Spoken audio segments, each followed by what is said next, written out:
منافقوں کے بارے میں فرمایا گیا اللہم ارکسہما فی الفتنة ورقصا ودعہما الی النار دعا، اے اللہ ان دونوں کو فتنہ کی گندگی میں ڈال دے اور جہنم میں دھکے دے کر پھینک دے۔ یہ روایت آپ سن کے حیرت میں پڑ جائیں گے کہ معاویہ اور عمرو بن العاص کے بارے میں بیان کی گئی ہے۔ قسم کھا کر کہتے ہیں کہ معاویہ ان بدترین حکام میں داخل ہیں۔ امام حاکم نے مستدرک میں روایت ذکر کی اور حضرت عبادہ ابن الصامت جلیل القدر صحابی ہیں، وہ یہ کہتے ہیں کہ بدترین حکام میں معاویہ شامل ہے۔ معاویہ فرعون هذه الامہ، معاویہ اس امت کا فرعون ہے، اور یہ روایت صحیح روایت ہے۔ ایک حدیث میں یہ فرمایا گیا اذا رأیتم معاویہ علی منبری فاقتلوہ، جب تم معاویہ کو میرے منبر پر دیکھنا تو اس کو مار دینا۔ متعدد سندوں سے۔ السلام علیکم ورحمۃ اللہ۔ یقیناً احباب خیریت سے ہوں گے۔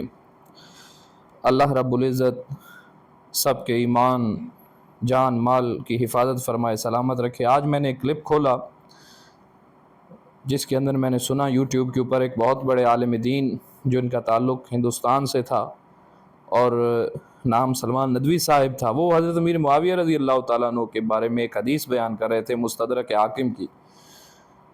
اور جب بندہ اپنے علم کے اوپر ناز کرنا شروع کر دیتا ہے، جب بندہ اپنے آپ کو بڑا سمجھنا شروع کر دیتا ہے اور اتنا بڑا سمجھنا شروع کر دیتا ہے کہ وہ صحابہ کرام سے بھی خود کو بڑا سمجھنا شروع کر دیتا ہے، تو پھر اس موقع کے اوپر اس سے کچھ غلطیاں ہوتی ہیں۔ جیسی کہ ان صاحب سے غلطی ہوئی تو وہ کہہ رہے تھے کہ حضرت امیر معاویہ کے بارے میں کہ وہ اس امت کے فرعون ہیں۔ بھائی آپ کا علم اپنی جگہ پہ، آپ کی شخصیت اپنی جگہ پہ، لیکن آپ جیسے لاکھوں مل کے بھی امیر معاویہ کی جوتی کی خاک کی برابر بھی نہیں ہو سکتے، کیونکہ صحابی رسول ہیں۔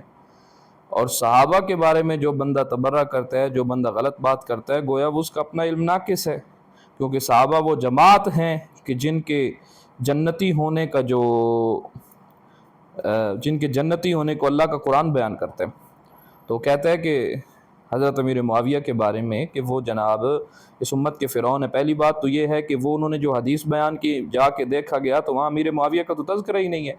اتنی بڑی کوئی علمی خیانت کوئی کر سکتا ہے کوئی بندہ جس کے اندر کوئی تذکرہ ہی نہ ہو؟ وہاں ولید کا تذکرہ ہے، ٹھیک ہے، ولید نام کا، تو مستدرک حاکم کی حدیث کا کہہ رہے ہیں جی امیر معاویہ رضی اللہ تعالیٰ عنہ کو اس کے اندر آ کے اونڈیل دیا ہے۔ تو بھائی جتنا بڑا بھی کوئی بندہ ہوگا ہمارے نزدیک اس کا علم تب کامل ہے جب وہ صحابہ کی غلامی کے اندر ہو۔ اگر کوئی صحابہ کے اوپر بھونکنا شروع کر دے، تبرہ شروع کر دے، وہ جتنا بڑا بندہ بھی ہو نا، اس کا علم اس کو کام نہیں دیتا، کیونکہ ہمیں صحابہ سب سے زیادہ عزیز ہیں۔ ہمیں صحابہ سب سے زیادہ عزیز ہیں کیونکہ وہ قرآن کو پہنچانے والے ہیں۔ اور امیر معاویہ رضی اللہ تعالیٰ عنہ کے بارے میں اگر آپ یہ کہیں گے کہ وہ اس امت کے فرعون ہیں، تو پھر میں آپ سے ایک سوال کروں گا کہ اس امت کا فرعون اگر وہ ہیں تو ان کو بنایا کس نے؟ اس امت کا حاکم ان کو کون بنا کے گئے ہیں؟ تو ایک ہی جواب ہے کہ جناب حسن مجتبی رضی اللہ تعالیٰ عنہ بنا کے گئے، حضرت علی کے صاحبزادے ہیں، انہوں نے خلافت سپرد کی تھی حضرت معاویہ کے، انہوں نے بیعت کی تھی حضرت امیر معاویہ کی، تو یہ الزام تو ان پہ لگتا ہے کہ آپ نے امیر معاویہ کو خلافت کیوں دی تھی، ٹھیک ہے؟ تو یہ آپ جا کے الزام حضرت حسن پہ لگائیں گے، سیدھا الزام حضرت حسن پہ لگے گا، تو جتنے الزام امیر معاویہ کی ذات پہ لگیں گے وہ سارے حضرت حسن کی طرف جائیں گے کہ انہوں نے بنایا تھا۔ کیوں بنایا تھا؟ اگر وہ منافق تھے، اگر ان کا ایمان ٹھیک نہیں تھا، اگر وہ کامل الایمان نہیں تھے، وہ نعوذ باللہ کافر تھے، نعوذ باللہ منافق تھے، تو پھر منافق کے حوالے اسلامی مملکت کی جو سپردگی ہے کیا یہ جائز ہے؟ اس کا سوال پھر میں آپ کے ذمہ چھوڑ کے جا رہا ہوں، مجھے اس کا صرف جواب دے دیں کہ حضرت حسن نے حضرت امیر معاویہ کو بنایا ہے، وہ کیوں بنا رہے ہیں؟ کیا ان کے پاس علم نہیں تھا؟ کیا وہ امیر معاویہ کی شخصیت کو نہیں جانتے تھے؟ حضرت حسن نے ان کو مسلمان، ایماندار، مومن اور نبی کا صحابی سمجھتے ہوئے اپنی حکومت ان کے سپرد کر دی کہ یہ اسلامی مملکت کا جو نظام ہے یہ صحیح طرح چلا سکیں گے۔ اور دوسری بات یہ ہے کہ حضرت امیر معاویہ وہ شخصیت ہے، آپ کہتے ہیں کہ وہ اس امت کے ظالم بادشاہ تھے، ان کے دور کا دیکھو تو صحیح، کوئی مسلم ملک سلطنت ان کے دور کے برابر ہے؟ 20 سال کی سلطنت جو ہے اور اتنے انصاف کے ساتھ چلا رہے ہیں کہ سرحدیں جو ہے وہ چین اور روس تک پہنچ گئی ہیں اور بحری جہاد ہو رہے ہیں۔ تو یہ تمام تر چیزیں یہ کس بات کی طرف دلیل ہے، کس بات کی طرف اشارہ ہے کہ وہ ظلم تھا؟ ظلم ہو تو سرحدیں بڑا نہیں کرتی، سرحدیں کم ہوا کرتی ہیں۔ جبکہ ہم امیر معاویہ کے دور میں دیکھتے ہیں تو جناب کابل سے آگے آپ کے یہ جو بلوچستان اور افغانستان کا علاقہ یہاں تک اسلام آیا ہے، تو یہ کس کے دور کے اندر؟ امیر معاویہ کے دور کے اندر آیا ہے نا۔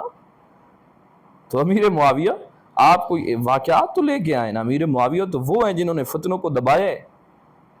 پہلے کتنی جنگیں ہوئی جو آپس میں ہوئی، لیکن امیر معاویہ کے دور میں ایک جنگ بھی مسلمانوں کی آپس کے اندر نہیں ہوئی، ساری کافروں کے خلاف لڑی گئی ہیں۔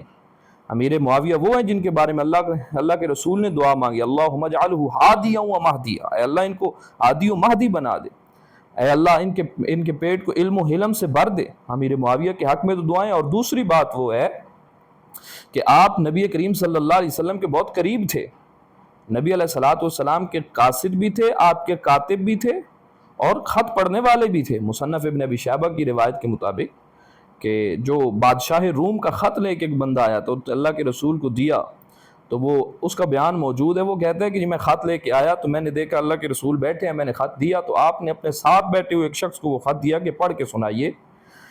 تو میں نے لوگوں سے پوچھا کہ لوگوں یہ شخص کون ہے جس کو اللہ کے رسول خط دے رہے ہیں؟ کہا گیا یہ امیر معاویہ ہیں، معاویہ بن ابی سفیان ہیں، ان سے خط پڑھایا جا رہا ہے۔ تو آپ کو اپنے علم کے اوپر اگر ناز ہے تو آپ آئیں ہمارے ساتھ بات کریں اس موضوع کے اوپر، ہمارے ساتھ بات کریں۔ آپ ہمارے اکابرین کے اوپر اور ہمارے اکابرین کے منہج کو چھوڑ کے اور اپنے آپ کو بڑا ثابت کرنے کے چکروں میں امیر معاویہ پہ اگر کوئی بات کریں گے تو ہم تو آپ کو امیر معاویہ کی جوتے کی برابر بھی نہیں سمجھتے۔ آپ کیا چیز ہے؟ آپ جیسے سینکڑوں اور لاکھوں امیر معاویہ کے گھوڑے کے ناک میں پڑنے والی دھول جو نبی کے ساتھ جہاد میں جو ناک میں پڑی تھی گھوڑے کی، اس کے برابر بھی نہیں ہو سکتے۔ آپ امیر معاویہ پہ بات کرتے ہیں، اپنا قد کاٹ دیکھ کے بندہ بات کرتا ہے۔ اللہ رب العزت ہمیں حق سمجھنے کی توفیق دے۔